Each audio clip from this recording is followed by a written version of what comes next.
Hello everyone. Welcome to our newest program on Basic to Tech for students, teachers and math education. This is a talk show where we discuss everything education, including student tips, math education and teachers' resources. I'm your host, Carla, and today, we're diving deep into the world of effective study techniques. I'm thrilled to introduce our esteemed guest, Mr. Ben Magnus, an educator with over 10 years' experience. Welcome, Mr. Ben. Thank you so much, Carla. It's a pleasure to be here and share my insights on effective study techniques. We're excited to have you here. Let's get right into it. With a plethora of study methods available, it can be overwhelming for students to choose the right one. Could you elaborate on a few key study techniques that students should definitely explore? Certainly, Miss Carla.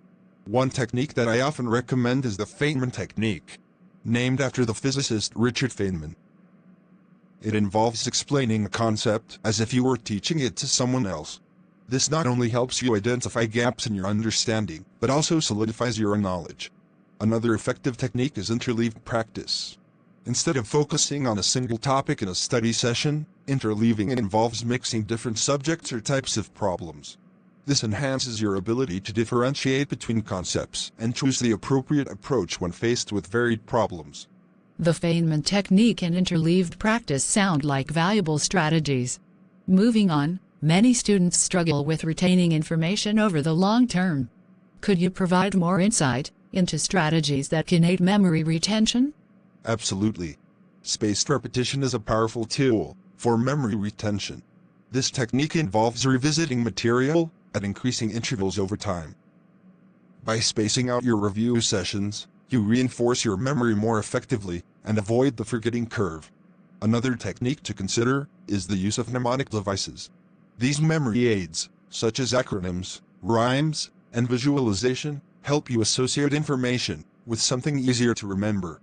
They tap into your brain's natural inclination for pattern recognition, making recall more efficient. Spaced repetition and mnemonic devices are indeed fascinating ways to enhance memory. Now, let's talk about visual aids and mind mapping. How can these tools contribute to effective studying? Visual aids, like mind maps and diagrams, are excellent for organizing complex information. When you create a mind map, you're essentially creating a visual representation of the relationships between different concepts.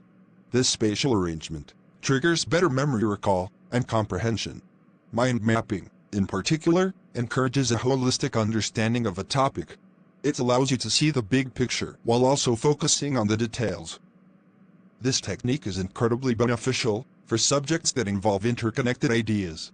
Mind mapping's holistic approach and visual aids clarity are definitely advantages. Onto a common challenge, procrastination. What strategies do you suggest for students to overcome procrastination and establish a consistent study routine? Overcoming procrastination requires a multi-pronged approach. One effective strategy is the 2-minute rule. If a task can be completed in under 2 minutes, do it immediately. This helps tackle small tasks that might otherwise accumulate and lead to procrastination. Creating a dedicated study space also plays a crucial role. This space should be free from distractions and associated solely with focused work. Furthermore, implementing the Pomodoro Technique, with its short bursts of intense work followed by breaks, can significantly boost productivity and motivation. The 2-minute rule, a dedicated study space, and the Pomodoro Technique are great advice for combating procrastination. Here is my next question. As we embrace digital resources and online learning platforms, how can students strike a balance between using technology effectively and avoiding information overload? Excellent question. Technology offers a wealth of resources, but it's essential to approach it mindfully. To strike a balance, students should use tools like note-taking apps and digital flashcards to enhance their learning. However, they should also be cautious about information overload and practice digital minimalism. Limiting notifications during study sessions and using website blockers can help curb distractions. Moreover, taking periodic breaks from screens and engaging in offline activities can refresh the mind and prevent burnout. Mindful technology use and digital minimalism are key takeaways for our tech-savvy audience. Before we conclude, could you share a success story where a student applied these techniques and experienced remarkable academic improvement? Certainly. I worked with a student who struggled with history class due to the overwhelming amount of information. By using the Feynman Technique to explain historical events in simple terms and creating visual timelines, the student not only understood the material better, but also improved their grades significantly. What an inspiring transformation. Thank you, Mr. Ben, for sharing these insightful strategies and success stories with us today. Your expertise is sure to benefit countless students on their learning journeys. Thank you. It's been a pleasure to be part of this discussion and contribute to the learning community. To our incredible viewers, remember that effective study techniques are within your reach.